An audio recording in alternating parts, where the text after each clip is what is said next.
টেংরি নিয়ে কি করি, চল বানাই তন্দুরি। বড়দিন স্পেশাল চিকেন তন্দুরি। প্রথমে বড় বড় চিকেন লেগ পিস গুলো ধুয়ে কাট লাগিয়ে নেব। এবার ওতে নুন, লেবুর রস, রসুন বাটা এবং আদা বাটা দিয়ে ম্যারিনেট করে রেখে দেবো 1 ঘন্টা।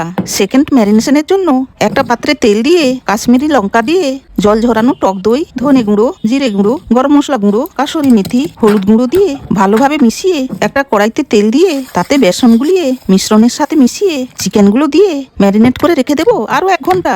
এবার একটা কড়াইতে তেল দিয়ে চিকেনগুলো দিয়ে মাঝারি আঁচে ততক্ষণ ভাজবো যতক্ষণ না চিকেন ভালোভাবে সেদ্ধ হয়ে যাচ্ছে। চিকেন সেদ্ধ হয়ে গেলে নামিয়ে গ্যাসের আগুনে 5 মিনিট ধরে ঝলসে নেবো বা পুড়িয়ে নেব। তার মাঝে মাঝে চিকেনে বাটার গুলিয়ে দেবো। তারপর একটা কয়লা পুড়িয়ে একটা বাটিতে রেখে তার মধ্যে তেল বা বাটার দিয়ে চিকেন তন্দুরিতে স্মোকি ফ্লেভারটা নিয়ে আসবো। তারপর ধনেপাতার চাটনিতে গরম গরম পরিবেশন করব বড়দিন স্পেশাল চিকেন তন্দুরি।